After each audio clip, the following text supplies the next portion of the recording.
Hello there, I'm Bernard Gallate, the author of The Origin of Me, published by Penguin Random House, and I'm here today to have a little chat with you, an author encounter, and I'd like to thank you for coming, and also like to say a big thank you to Gold Coast Libraries for inviting me to join you. I'm a little bit chilly here and wet in Sydney today, hence my beanie. Okay, The Origin of Me is my fifth book. The others were just were books for children that I wrote and illustrated, but this is my first, my novel, my debut novel, which I'm very excited about. The story is about 15 turning 16-year-old Lincoln Locke and his family, which is kind of in disarray. His dad has committed an indiscretion and been found out, a mild act of infidelity. Not that there's anything mild about infidelity, but it comes into the light, and he's separated from his wife, though they haven't physically separated. And the book takes place in that period of actual separation between the parents, and Lincoln ends up leaving his home on the Sydney Northern Beaches and going with his dad to live in the city of Sydney at King's Cross in this high-rise apartment. And part of the move is that he's also wins a place in a very elite private school in Sydney's eastern suburbs called Crestfield Academy. Now, all these kinds of changes happened to many of us in those years, and change is a part of life. But the big thing for Lincoln is going through adolescence. He's going through a change that's kind of embarrassing. He has a genetic anomaly forming. It's what he describes as a small nub, but without spoiling it, I can tell you it's actually the beginning of a tail. It's just growing, it's just tiny at first, more like a birthmark, but over the course of the book begins to grow. And he's afraid of being humiliated just in day-to-day life. He can cover it up, but he loves being in the sea. And he's been drafted into the swimming squad of Crestfield Academy without him knowing it. His dad kind of fudged the entrance requirements, and his place at Crestfield Academy is predicated on him being a good swimmer. So he's put into the swim squad, and he's terrified of wearing Speedos and people seeing this, what he calls nub. So that's the basis of the story. The book is about family, especially. It's satirical. It's very funny, I hope. I've got a lot of feedback saying that people thought it was humorous. Some people said it was laugh out loud funny, which is a huge compliment. And it's quite buoyant for these times. It has a little bit of a dark side, a little bit of a mysterious side as well. It was going to be a little bit darker before I kind of lightened it a little bit with the advice of my editors. But so it's quite buoyant and fun. But it also has an element of mystery about it. And it has a dual narrative. Now, the element of mystery, it's kind of like, I've got an illustration for you here from Cole's funny picture book, which you might have seen before, published for many years. You can see in this picture, it says, where is the giant? Oh, here is the castle. Where is the giant? Now, if I turn that image around, you can see the giant's face there. So that's what I kind of wanted my book to be like. I love cryptic crosswords, and I wanted you to have to kind of mull over the book and really look into the book and think about some of the symbols, because everything's kind of connected. So it has a dual narrative. It has the contemporary narrative of Lincoln Locke's life and his problem that he's beset with, and then has a 19th century narrative. Lincoln goes to the school library and he discovers a book called My One Redeeming Affliction by Edwin Stroud. And he starts reading this mysterious tale about Edwin Stroud, who ends up being in a freak show and touring America on this freak show. And these stories wrap around each other, kind of like a strand of DNA, which is also a very important symbol in the book. And these story strands are connected by these bands, which happen to be objects. They're artifacts, they're curios, antiques from another world from the 19th century that appeared both in the book, but also turn up in real life when Lincoln meets and then subsequently visits an old hermit that lives nearby whose name is Bert McGill, and he's just fascinated by Bert and his objects. So that's the basis of the story.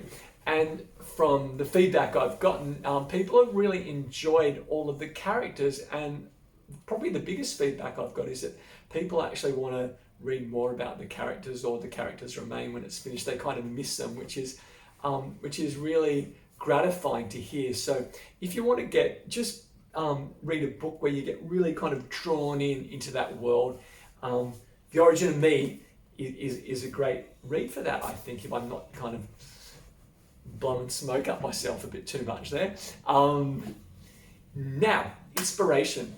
My inspiration, one of my biggest inspirations, I just got a picture here, was Franz Kafka's Metamorphosis, and especially the stage adaptation written by Steven Berkoff called Metamorphosis. I'll just show you the book here. So this is Franz Kafka's tale you might have read, very famous, it's a classic tale about Gregor Samsa, who wakes up one morning to discover that he's transformed into an insected beetle of some sort, probably like a dung beetle. And I was very fortunate to see a production of that directed by Steven Berkoff at the Nimrod Theatre, now Belvoir Street in Sydney, when I was just 13 years old.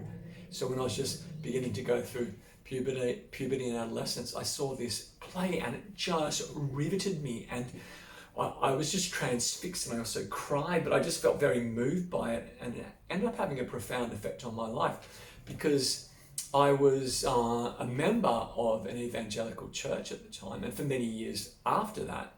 And I was also just having gay stirrings and didn't know how to deal with it. So I was resonating with this character, kind of feeling like I was turning into something almost beastly and needed to repress it or do something about it. But I didn't even have the words or the kind of understanding at that time, when you're just kind of having these feelings that you don't really want. And this was back in the late 70s and then moving through the 80s when I was that age. So when I saw the play, it was just incredible. It had a profound effect on my life in terms of me pushing that down, thinking I had to kill that part of me. Jump ahead 16 years, so I've been involved with a Christian church for a very long time, and very involved. I was an inter-school Christian fellowship leader at school, so I was like really super nerdy. I kind of tease a character in the book about that, but that's kind of really part of my own life. And yet I was also repressing that gay part of me right through my teenage years and right through my 20s, right into my late 20s. 16 years after seeing the play, I was at drama school, and I actually performed the role of Gregor Samsa, and performing the role was such a stretch on my own emotions and my past and my psyche and this repressed sexuality that I kind of ended up busting. And the year after that, I came out as a gay man, and I was like 29 years old. So for all that time, I'd kind of hidden this thing that I considered an ugliness and a separate thing for myself. And that's really what the book is about. I've used this teen protagonist, Lincoln Locke, as a kind of metaphor for being gay. But I didn't just want to openly talk about that, because I wanted people to be able to read it who have their own things that they're trying to resolve, their own things they don't like about themselves. It could be anything. It's just that thing of being different, being not the norm, whatever the norm is. And I just chose Lincoln having a tail as a metaphor that to cover all those things. Writing has always been important to me, but not like any formal sense of writing. I loved English when I was at school, but for many years I used to journal my dreams. So I didn't have a diary, I had a dream journal, and I wrote in that most mornings and collected these dream journals. I think I've still got them. My parents might have them. When I moved out of home, I didn't take them with me. But trying to interpret those dreams is, I guess, how I first started writing. And that's what the book like. That's got a dream-like, almost a little bit surreal style to it. And it probably comes from writing in that way and trying to interpret symbols. I've also been looked at all the different kind of careers I've had, and they've all involved storytelling in one form or another. I didn't really understand it at the time, that these strands were all coming together to end up doing some fiction writing. I used to be an animator. I worked for Hanna-Barbera and Disney when I was younger, and so I was involved in this process of making stories, although I didn't have very much involvement at all in creating the stories, and it was kind of frustrating. Later on, I became a guide. I worked at various venues, including the Sydney Harbour Bridge, working on Bridge Climb, telling people stories about Sydney, and that's a really important part of the book. The book is kind of like a love song to Sydney in many ways, and Sydney is also like a character in the book. I think you definitely don't have to be a Sydney-sider to read it, and in fact, I think it'd be probably preferable not being and reading this story about that's really set in Sydney, both on the beaches, but also in the city itself. Another one of my jobs, and my current job, is teaching education programs on colonial Sydney to students right from kindergarten, year one, right through up to senior high school. Teaching the history of Sydney and colonisation, and my organisation also teaches a number of Aboriginal programs that are all taught by our Aboriginal guides. So we teach an overall picture of Sydney from the early days of colonisation and even pre-colonisation onwards. A key part of that job is analysing artefacts, and I really wanted to bring that into the story, hence these objects coming to the story. So here you see an oyster shucking knife and a brooch with a dove flying through, a heart, and also a phrenologist bus. And these are all some of the objects that appear in the story. And my day-to-day job, involves teaching students how to analyze artifacts. So that's I brought that naturally into the writing, because when I was at work, I didn't want to feel guilty about not working on writing, and when I was writing, I didn't want to feel guilty about not doing my day job. So I kind of melded them, and that's part of why I wrote the book in that style. Now I'm going to answer a few questions that have been put to me by Gold Coast Libraries.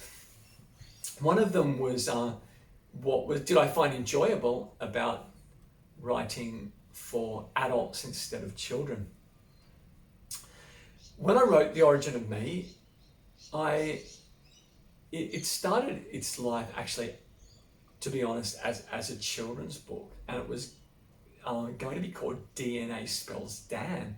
It was going to be about a young child who was not quite right. So his parents, as he's growing up, his parents find some strange genetic anomaly about him, and they send him off to be genetically modified. And my original publisher at the time loved the idea, and they said, go off and write a synopsis. So I went away and I wrote what ended up being a 21-page synopsis, which is longer than a children's book can even be. And it became quite complex with these ideas of being not quite right, or having something that you find unacceptable about yourself. And I realized that should be pitched to older readers. So I thought about this idea of creating a semi-graphic novel. And I took it back to the publishers, and they really loved the idea and wanted me to run with it. Then as I began writing it, it just blew out again to about 180,000 words. And it just seemed more as I was writing it would be older, younger adult, or maybe just adult. And that was a freedom that I gave myself to write in that way. It's a meta book. It's kind of a book about books. It's a book about young adult books. So it's sort of like an adult book about young adult books. It's kind of satirical in that way. So the protagonist's voice, Lincoln's voice, is partly naive, but at the same time, it's sort of wise beyond his years and a bit cynical, a bit adult. And I just allowed myself to come into that. So I'm kind of commenting on my own teenage years in a way, and I thought that would be kind of a fun thing to do, to have a mixture of, to have Lincoln's voice sometimes sound a bit adult on time. That was a very intentional thing that I did. Part of the enjoyment of writing for adults, writing for an older audience, or for any, like really for an open audience, was that I wanted to take away all constrictions adults have known, for example, their children, for their children's whole life. And I bring this up in the book, but children only know their adults as parents. And I thought that was a really interesting concept that I wanted to kind of examine in the book, and how family relations work. And then to delve further into that, to go back into ancestry and heritage, which I've been doing a little bit of myself recently, and how we're a product of our parents and our grandparents. Lincoln finds a need to discover why he has this genetic anomaly, why he has the tail. And so he looks into it and searches for that, looking at the possibility of finding clues in his family forebears, in his ancestry. And part of the reason I did that was because when I was when I was very troubled about my sexuality, I think the concept of it being genetic, of homosexuality and various forms of queerness being genetic, was kind of like a relief in some ways, that if that could be proven, that it might somehow make me more acceptable, or if there was some kind of ancestry involved, then it was more natural, where my church life was telling me it was unnatural and it was an abomination, which is quite difficult to deal with. Even with the same-sex marriage referendum a few years back, all that was brought up again, even in my adult years, when someone came up to me and gave me a little flyer that again said this is an abomination. And it just, to live your life feeling like an abomination at times, or even taking that on a bit, it's a really hefty thing to deal with. And so I wanted to deal with that in a more removed adult sense, coming to terms with it. But I don't think that I'm not sure if you ever get fully resolved on those kinds of things. And I think it's really fun also that this idea of there's an adolescent in all of us, there's a child in all of us. We have all these different parts to ourselves, so it's kind of fun, I think, writing like an adult story, kind of in the guise of young adult as well. The writing. My favorite character is definitely Bert McGill, the junkyard owner, and I might just read a little bit from Bert. This is when Lincoln first meets Bert, and this is how they come together, because Bert has this junkyard and Lincoln sees a dragster, an old school dragster in the junkyard, and he says, and he goes to he sees the dragster and he wants to see if he can buy it. I knocked on the front door of the house, but nobody answered, so I walked around the side. Sitting out the back on a crimson cracked vinyl armchair was a crusty old dude in a stained singlet with two empty VB long necks by his feet. He was facing away from me, so his muttering was hard to decipher, but I caught parts of it. Excuse me. Big explosion down at Garden Island, kaboom! Next thing you know, young Johnny's off to Korea on his Pat Malone. Quack wouldn't let me go because I had a little something extra. Rain cats and dogs that year, and myxomatosis on the bunnies. Rabbitohs won the premiership. Good thing old Bugs was a Yank. Came on with the newsreel he did, before the main feature he did. Yeah, what's up, Doc? I edged closer and saw the man was talking to a pale yellow bird with peachy cheeks, stuffed and perched on a little branch stuck to a wooden base. Having second thoughts about the dragster, I turned to leave. So Lincoln meets Bert McGill, and Bert just has this babbling stream of consciousness, probably like me right now. And I was just fascinated. And on first encounter, he seems a little bit strange, a little bit threatening. But then as they form a relationship, you gradually begin to understand that once again, the mystery of how he speaks all really makes sense in the end. So if you read the book and then went right back to the beginning again, you would read everything that Bert said has meaning for what's happened in his own life and also what takes place in the story itself. So yeah, my writing style, it's kind of not magic realism, but I think I like to call it manufactured synchronicity. So everything just fits into place and has these amazing connections. And I think life is at its best when it's like that, when there's serendipity involved, for sure. And I believe in synchronicity and just being aware of how things come together. And sometimes it kind of devolves into magic thinking, but I also kind of tease that out a bit in the book as well. My advice for budding writers, I think it's really important to persevere when you're struggling a bit. I took 10 years to write this story in its various versions and many edits. So I think it's always important to play right throughout the process. And I love playing with words, and I think it's just important to love the process, which I love the process, because if it all falls apart, if it doesn't end up happening, if your book ends up being launched, coming out right when the pandemic strikes, you can never predict any of those things. So I'm glad that I loved the process, because it was 10 years of my life. And I would have regretted those 10 years if, say, the book didn't end up appearing on the shelves, or if something else happened. But thank goodness it came out, yay. But process, very important. And playing with words and crafting is really important. This idea of the edit process is quite intensive, but I taught myself to really enjoy that. And I love the challenge of taking a scene that wasn't quite working, and instead of hating that scene, I love working it. And some of those scenes became my favorite scenes. How have I spent this time in the lockdown? Talking about the lockdown, I've fretted quite a lot. I've been up and down like many people have. I've kept working, thankfully. My job has, instead of having schools come and visit us, because we can't have excursions here in New South Wales, we are webcasting our excursions to schools. We're just putting that together. So that's been a very exciting challenge, figuring out how to do that live and make it like an intimate face-to-face experience, which is what I'm kind of doing now as well.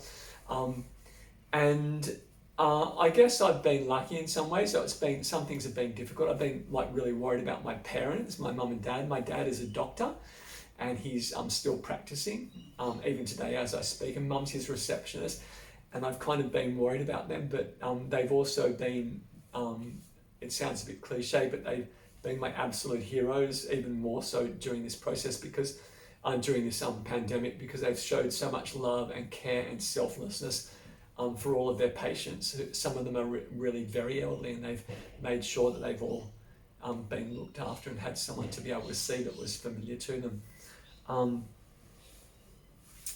I'd just really like very quickly to talk about some of the writers that have inspired me, especially just recently. I've been doing a fair bit of reading now that I've finished my book and it's come out.